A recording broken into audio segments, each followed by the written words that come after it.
I handed Officer Stevens the property survey while Clarice shuffled through her folder like she was looking for a winning lottery ticket. Officer, as you can see, I own this entire section of shoreline. The boathouse I'm restoring sits on my property, and I have water rights that predate the HOA by about a century. He reviewed the documents slowly, whistled once, nodded, then looked at Clarice like a teacher, watching a failing student explain a test. After about 10 minutes, he handed everything back to me and turned to Clarice with barely concealed irritation. Ma'am, I'm going to be straight with you. Mr. Lane owns more waterfront property than probably anyone else around this lake, and his legal rights are crystal clear. If you keep calling us out here for civil HOA matters, we're going to have to start considering harassment charges. Clarice's face went through about 6 different shades of red. Officer, this isn't about harassment. This is about maintaining community standards, she declared. Officer Stevens sighed and looked at both of us like a tired parent dealing with squabbling children. Look, I understand HOA disputes can get heated, but unless someone is actually breaking municipal law, this is between you two and whatever legal process your HOA has in place. He headed back to his patrol car, but before he got in, he turned back to Clarice. And ma'am, I'd strongly suggest you make sure your next call to us involves an actual crime, not a property dispute. As he drove away, I could see Clarice's hands, shaking with rage as she clutched her folder of useless regulations. But instead of admitting defeat, Clarice did something that completely caught me off guard. She smiled. Not the fake saccharine smile she'd been using, but a cold, calculating expression that made me think of a snake coiling up to strike. You know what, Mr. Lane? You think owning land gives you all the power around here? But this isn't about property rights. It's about who gets to decide what kind of community we have. She tucked her folder under her arm and started walking back toward the main road. But then she turned around one more time. I hope you understand that democracy is a beautiful thing. Sometimes the community needs to have its voice heard about what's best for everyone. The way she said community voice with that cold smile made me realize that, officer. Stevens driving away wasn't the end of this confrontation. It was just the end of round 2. Clarice Dunley was planning something much more elaborate and potentially devastating than fake HOA regulations. And I had the sinking feeling that the real war was just beginning. 3 days later, found a notice in my mailbox that made my stomach drop and confirmed my suspicion that Clarice was escalating from individual harassment to community-wide warfare. Read, Emergency Pine Lake HOA Meeting. Community concerns regarding waterfront development. Scheduled for 7 p.m. this Thursday at the community center. The notice was printed on official HOA letterhead and signed by Clarice Dunley in her capacity as head of community aesthetic. With a line at the bottom that made my blood run cold, all community members strongly encouraged to attend. Important decisions affecting property values and neighborhood character will be discussed. I knew exactly what this was. Clarice was taking our private dispute public and trying to turn the entire community against me. Thursday evening arrived with the kind of oppressive humidity that makes everyone irritable, which probably wasn't going to help my cause. I showed up to the community center about 10 minutes early, hoping to get a sense of what I was walking into, and found about 30 people milling around the folding chairs that had been arranged in neat rows facing a small podium. Most of the faces were familiar from around the neighborhood people I'd waved to while working on the boathouse. Folks I'd met briefly at the mailbox or the grocery store. But the atmosphere felt tense, like everyone was waiting for something unpleasant to happen. Clarice had clearly been busy over the past few days. She'd set up a laptop connected to a projector, with a screen displaying what looked like a professional presentation titled, Protecting Pine Lake's Natural Beauty and Property Values. She wore a navy blue blazer that probably cost more than my mortgage, her hair styled like she was running for office. When she spotted me entering the room, she gave me that same cold smile I'd seen at the boathouse, the one that promised nothing but trouble. The meeting started with Clarice calling everyone to order and launching into what sounded like a prepared speech about community values and shared responsibility. Ladies and gentlemen, We all moved to Pine Lake because we wanted to live in a beautiful, well-maintained community that protects our investments and our quality of life. Tonight, we need to address a situation that threatens both of those things. First, slide. My boathouse shot at dusk, angle low, lens dirty, looking like a haunted shed. As you can see, Clarice continued, gesturing at the screen with a laser pointer. Unauthorized construction is taking place on our waterfront that completely violates the aesthetic standards we've all agreed to maintain. She clicked to the next slide, which showed a series of before and after photos that made it look like I was turning the entire shoreline into an industrial wasteland. The photos were cleverly cropped and edited to make the restoration work look as destructive as possible. And she'd even included some shots of construction debris that I was pretty sure had been staged specifically for this presentation. I raised my hand and stood up, trying to keep my voice calm and reasonable. Excuse me, Clarice, but I think there might be some misunderstanding here. I'm not doing any unauthorized construction. I'm restoring a boathouse that's been on that property since 1983. I have all the legal documentation showing that I own the land. A few people turned to look at me with interest, but Clarice was ready for this challenge. Mr. Lane, property ownership doesn't exempt anyone from community standards. We all have to follow the same rules if we want to maintain the character of our neighborhood. It's when Bill Harrison stood up from the back of the room, and I felt a surge of relief at seeing a friendly face. Bill was a retired contractor in his 50s who'd lived in Pine Lake for over a decade. And he had the kind of straightforward, no-nonsense demeanor that comes from a lifetime of dealing with practical problems. Clarice, I've got to ask Quinn exactly. Did the HOA vote on these new waterfront regulations you keep talking about? Because I've been to every HOA meeting for the past 5 years, and I don't remember any vote about banning boathouses. The room got noticeably quieter as people started paying attention to this new angle. Clarice snapped. We don't need a vote for every regulation. That's why we have committees to act swiftly. But Bill wasn't backing down. That's interesting. Because I've got a copy of the original HOA charter from 1995 right here, he said, pulling out a folder from his jacket. And according to this document, any new regulations affecting property use have to be approved by a majority vote of the community. When did that vote happen? The room erupted in murmurs as people started realizing that maybe Clarice's emergency meeting wasn't quite as legitimate as she'd made it sound. I could see several neighbors looking back and forth between Bill and Clarice with growing confusion and concern. This was clearly not how Clarice had expected the meeting to go. And her carefully orchestrated presentation was starting to encounter some unexpected turbulence. Bill, I appreciate your concern about procedures, but we need to focus on the real issue here, which is maintaining the standards that make Pine Lake a desirable place to live.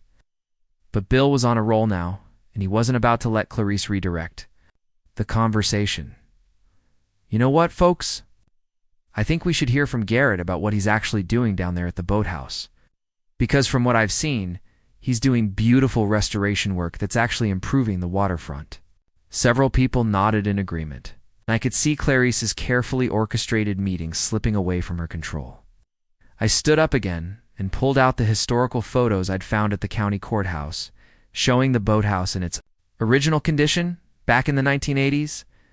Here's what the boathouse looked like when it was first built. And here's what I'm working to restore it to, I said, passing the photos around the room. I'm not building anything new or changing the character of the waterfront. I'm bringing back something that was part of Pine Lake's history long before most of us moved here. As the photos made their way around the room, I could see people's expressions changing from suspicion to interest and even approval. The original boathouse had been a charming, well-crafted structure that complemented the natural beauty of the lake, Clarice realized. She was losing control of the narrative and tried to regain the offensive. Ladies and gentlemen, we can't allow individual preferences to override community standards. If we make exceptions for one person, where does it end? But her voice had lost the authoritative tone she'd started with, and several people were now looking at her with obvious skepticism. The official vote that Clarice had hoped would force me to tear down the boathouse failed miserably. Only 12 people out of the 30 in attendance supported her position. Several of those seemed to be voting more out of politeness than conviction. As people started filing out of the community center, many of them stopped to shake my hand and express support for the restoration project. But as the room emptied out, Clarice approached me with that same cold smile that had become her signature expression. "Democracy is lovely," she smirked, waving a thick folder. "But there are always other ways." The way she clutched those papers made me realize that tonight's failed meeting wasn't the end of her campaign against me. It was just the opening act for something much more devious. But there are always other ways. The way she clutched those papers made me realize that tonight's failed meeting wasn't the end of her campaign against me. It was just the opening act for something much more devious. The next Monday morning, I was back at the boathouse trying to make up for lost time when I heard someone calling my name from the shore. It was my elderly neighbor from 2 houses down, carrying an official-looking envelope that immediately made my stomach clench. "Garrett, honey, this came to my house by mistake," she said, handing me the envelope with an apologetic smile. "The mail carrier must have mixed up the address." I thanked her and opened the envelope, expecting another one of Clarice's fake HOA notices. But what I found inside made my blood run cold. Notice of community action. Suspension of construction activities. The header read. And underneath was a list of 22 names. 22 of my neighbors, who had apparently signed a petition requesting that I stop all work on the boathouse until the community concerns could be properly addressed. I stared at the list in disbelief, recognizing most of the names as people who had seemed supportive, or at least neutral, during Thursday's meeting. How had Clarice managed to turn so many people against me in just 4 days? I was still trying to process what I was reading when Clarice herself appeared at the edge of my property. Wearing a satisfied smile and carrying a clipboard like she'd just won the lottery. "Good morning, Mr. Lane. I trust you received the community petition." Her tone was completely different from the frustrated anger she'd shown after the failed meeting.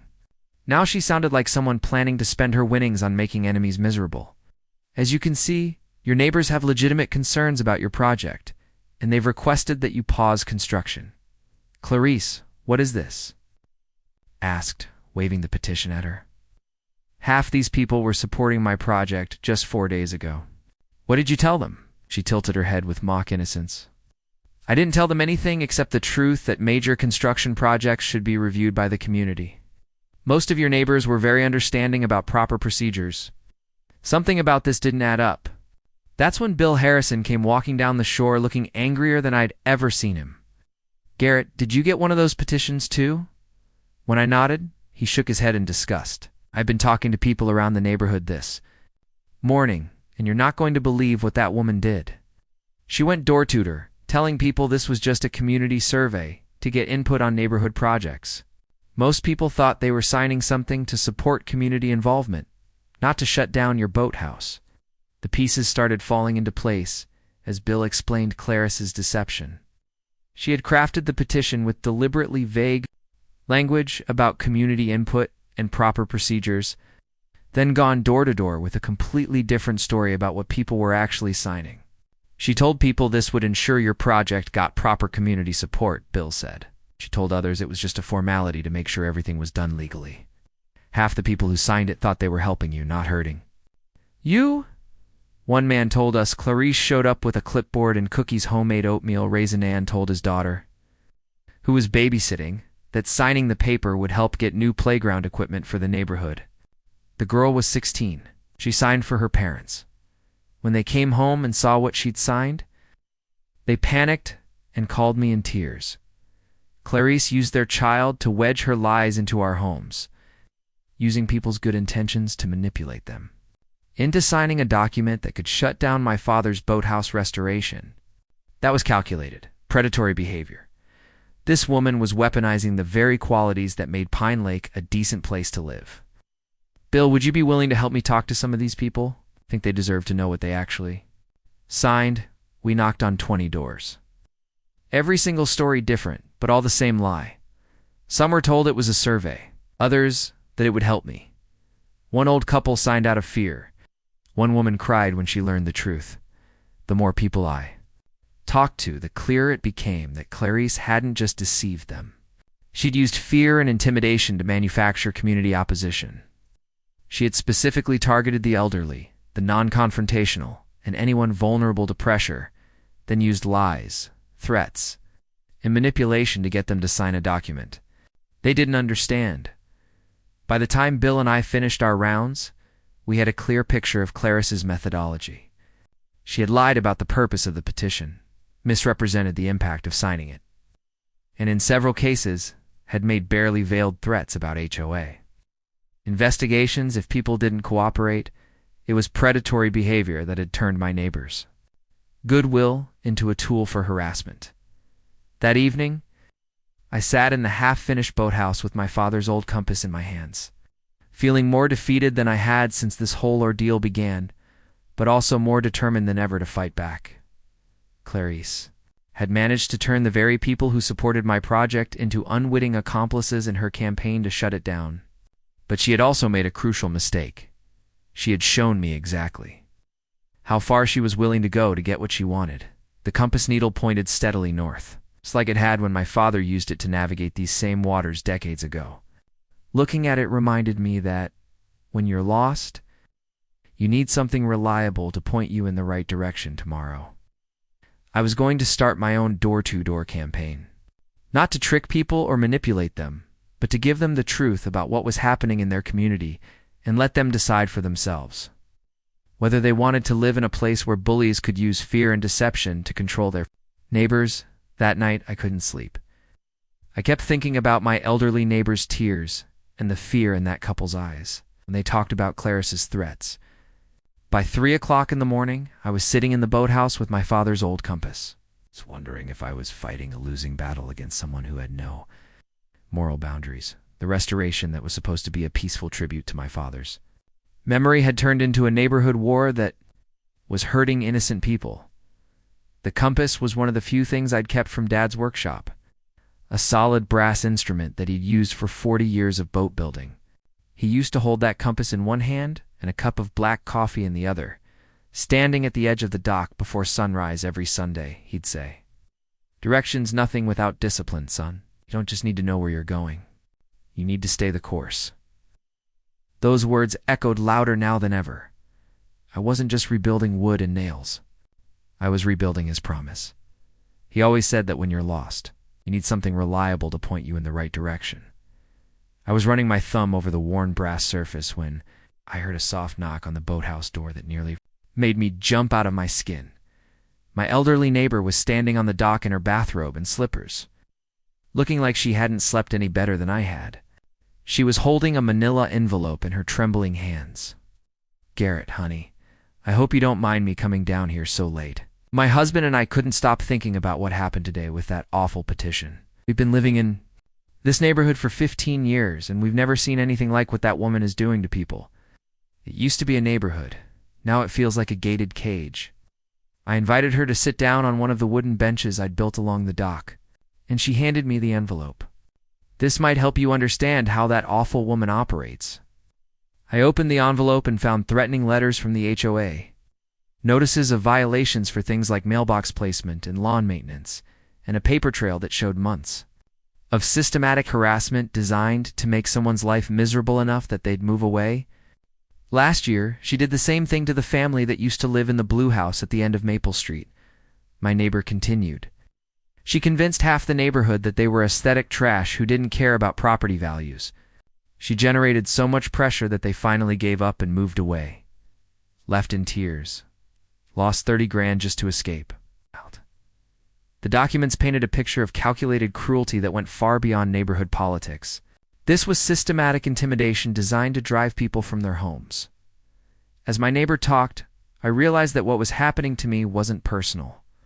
It was just the latest chapter in Clarice's campaign to control Pine Lake by making life miserable for anyone who didn't submit to her authority. "She's done this before, hasn't she?" I asked. My neighbor nodded sadly. "At least 3 families that we know of. She picks someone who won't back down easily, then manufactures some crisis that turns the community against them. It's like watching a predator hunt." But then my neighbor said something that changed everything.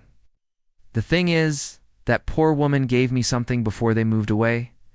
She said someday someone would need to fight back against that creature, and when that day came, they'd need help." She reached into her pocket and pulled out a small piece of paper with a phone number written on it. This is Mike Patterson at the local news station. He's been trying to do a story about HOA abuse for years, but he needed someone willing to go on record. That family was too scared, but maybe you're not. I called Mike Patterson and found myself talking to someone who had been waiting for this conversation for years. Mr. Lane, I've been getting calls about HOA abuse in Pine Lake for over 2 years.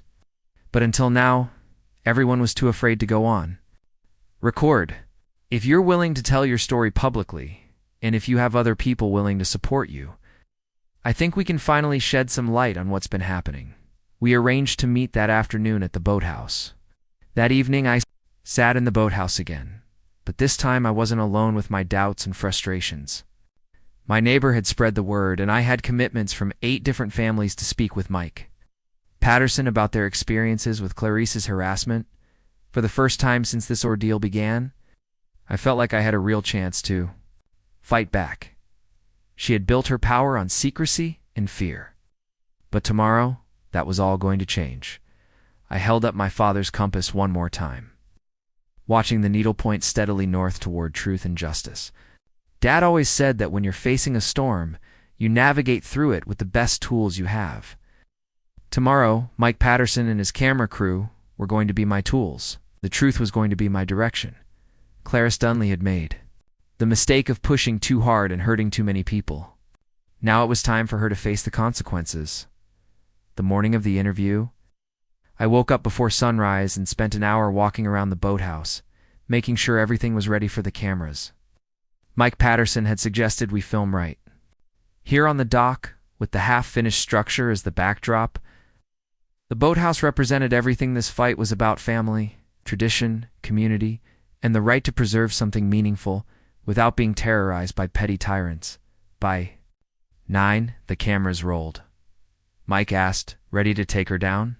He was younger than I'd expected, but had the kind of energetic professionalism that comes from someone who genuinely loves exposing bullies. Mr. Lane, I've been looking forward to this story for a long time. HOA abuse affects thousands of people, but it rarely gets attention because most victims are too intimidated to speak out. As his crew finished setup, neighbors started arriving to offer support. I told Mike everything from the fake regulations and threatening calls to police, to the rigged community meeting, and finally the deceptive petition that had turned my neighbors into unwitting weapons against me. With each detail, I could see Mike's expression getting more serious. And I knew he understood this wasn't just a simple HOA dispute. It was systematic community terrorization. But the real power came when my neighbors started speaking for themselves. My elderly neighbor was first telling the story of the family who'd been driven from their home with clarity that made it impossible to dismiss. She systematically destroyed that family because they wouldn't submit to her control. She manipulated, threatened, and lied over and over again. Bill Harrison followed with his account of the fake regulations and rigged meeting, producing the original HOA charter that proved Clarice had been operating outside her authority from the beginning. She's been systematically violating the community's own rules while claiming to enforce them. That's not leadership. That's dictatorship. The couple who'd been deceived into signing the petition talked about feeling manipulated, their anger palpable as they described Clarice's lies. By the time we'd finished interviewing 8 families, Mike had enough material for a documentary. Mr. Lane, what you've documented isn't just HOA abuse. It's a textbook case of how bullies operate in authority positions. As Mike's crew packed up, I noticed a familiar figure at the end of my driveway. Clarice was standing far enough away to avoid direct confrontation, but close enough to make it clear she was watching everything. When she saw me looking, she pulled out her phone and made a call, speaking animatedly. "Another plan brewing? Looks like word is getting out," Mike said, following my gaze with the satisfied expression journalists get when they know they've caught someone red-handed. "Think she'll try to interfere with the story?" I shrugged, feeling more confident than I had in weeks. She can try. But the truth is the truth. 8 families are willing to go on record, and I've got documentation for everything. Mike nodded and shook my hand firmly. "The story airs tomorrow night at 6 p.m. I think you'll be very happy with how it turns out." That evening, I got calls from neighbors letting me know that Clarice had been frantically calling people all afternoon, trying to convince them not to watch the news and claiming I was spreading lies that would hurt property values. But I wasn't worried anymore. After weeks of being defensive, I finally had the initiative. Tomorrow night, the entire community would see exactly what kind of person they had put in charge of their HOA. The next evening, invited Bill and several neighbors to watch the story together at the boathouse. Mike had done an incredible job presenting the facts clearly, without sensationalizing anything. The piece opened with beautiful shots of Pine Lake and the boathouse, then methodically laid out the pattern of harassment, manipulation, and abuse that Clarice had been inflicting on our community for years. When it ended, my phone started ringing immediately with neighbors who hadn't been directly involved calling to express support. But the most satisfying call came from Officer Stevens. "Mr. Lane, I wanted you to know that after seeing tonight's story, the police department will be taking a much closer look at HOA complaints in Pine Lake. What you've documented suggests harassment that goes way beyond normal community disputes." As I sat on the dock that night, looking out over the calm water, I realized everything was about to change for the better. And Clarice Dunley's reign of terror was finally coming to an end. The emergency HOA meeting was scheduled for 7 p.m. on Friday. Just 2 days after the news story aired and turned Clarice from the neighborhood's self-appointed guardian into its most notorious resident. By 6:30, the community center was packed with more people than I'd ever seen at a Pine Lake gathering. The energy was electric with righteous anger from people who'd finally realized they'd been manipulated by someone they trusted. Bill Harrison had been nominated as temporary chairman since Clarice's authority was now questionable, and he called the meeting to order with calm professionalism. The first item was a motion to remove Clarice from her position as head of the Community Aesthetics Board. 47 hands rose. Only 3 stayed loyal, 2 unsure, the rest tired of being afraid. When Bill announced the results, the room erupted in applause that lasted nearly 5 minutes and felt like the entire community exhaling after holding its breath for years. I looked around at my neighbors' faces and saw relief, satisfaction, and hope for the first time since this ordeal began. But Clarice wasn't going quietly. She stood up and demanded to address the community, her voice shaking with rage. "This is a witch hunt orchestrated by someone who refuses to follow community standards," she declared, pointing directly at me. "I protected property values and aesthetic quality, and this is how I'm repaid? With lies broadcast on television?" Several people started booing, and Bill had to call for order to let her finish her victim routine. "I protected this community while he destroys our waterfront," Clarice continued, her voice getting shriller. But no one was buying what she was selling anymore. When Clarice finished her rant, my elderly neighbor stood up and asked to address the meeting. Her voice carried clearly with moral authority. "I've lived in this community for 15 years, and I've watched this woman turn our neighborhood into a place where people are afraid to plant flowers without permission. She's driven good families away, terrorized elderly residents, and turned community spirit into fear. Tonight we decide what kind of neighborhood we want. One ruled by fear, or one built on mutual respect." The second vote was even more decisive. When Bill asked who supported new leadership based on cooperation rather than intimidation, 51 hands went up immediately. Only 2 abstained, and nobody opposed. Clarice gathered her papers and stormed out without another word, but I could hear her in the parking lot calling someone about legal action. I wasn't worried about empty threats from someone who'd just been exposed as a systematic abuser over the next 2 weeks. Pine Lake's atmosphere transformed completely. Bill was officially elected as the new HOA president, and one of his first acts was rescinding all the emergency regulations that Clarice had implemented without proper approval.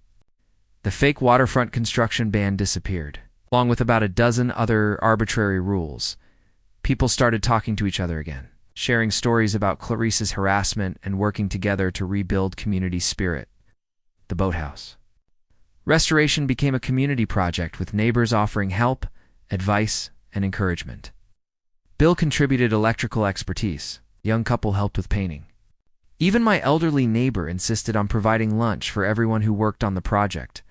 What had started as a solitary tribute to my father's memory became a symbol of what Pine Lake could accomplish when people worked together instead of living in fear. 3 weeks after the emergency meeting, we held the first annual Pine Lake Community Barbecue right here at the boathouse. Over 60 people showed up, bringing food, drinks, and folding chairs to enjoy an evening by the water.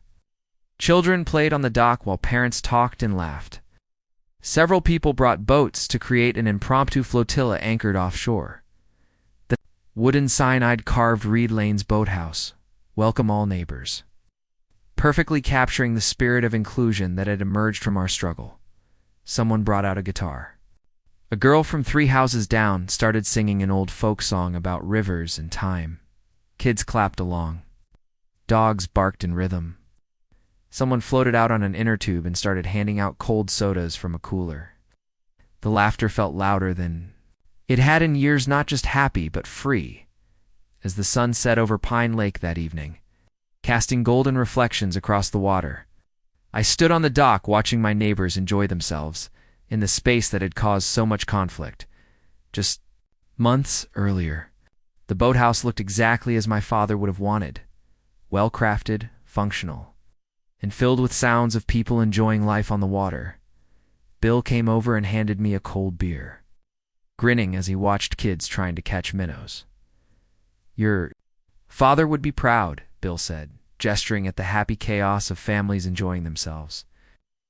Not just the restoration work, but bringing the community together and standing up to someone who was hurting good people. I nodded, thinking about everything we'd been through. Dad always said, "A house is only really a home when it welcomes visitors." Same applies to communities. We're finally a neighborhood where people want to visit and stay. But as I looked across the water toward the main road, I noticed something that made me pause. A car sat motionless, watching too long to be passing by. Just long enough to say, "I'm not done yet." I pointed it out to Bill, and he squinted with concern. "Think that might be our old friend keeping tabs?" I shrugged, trying to maintain the relaxed mood, but something about that car watching our celebration made me uneasy. As the barbecue wound down and neighbors headed home, the mysterious car finally started up and drove away. But the timing suggested surveillance rather than idle curiosity. Later that night, sitting alone on the dock, I realized our victory over Clarice might not be as complete as we'd hoped. She had been humiliated publicly and stripped of authority. But people with her mindset don't usually just disappear quietly. They regroup, plan, and look for opportunities to reclaim what they think belongs to them. The boathouse stood solid and beautiful in the moonlight, a testament to what could be accomplished when good people work together against petty tyranny. But I knew that some battles require eternal vigilance to keep what you've won. Sometimes the price of freedom isn't just winning the war, it's staying ready for the next battle. Because bullies like Clarice never really go away. They just wait for their next opportunity to strike back at people who dared to stand up to them. If you've ever dealt with an HOA nightmare or a neighborhood bully like Clarice, let me know in the comments where you're watching from and share your story. Sometimes the only way to deal with people who abuse their authority is to shine a light on their behavior and stand together as a community. Thanks for watching. I'll see you in the next story. QA story. Signing off for now. But the drama? Oh, it never sleeps. Tap that bell if you're ready for more.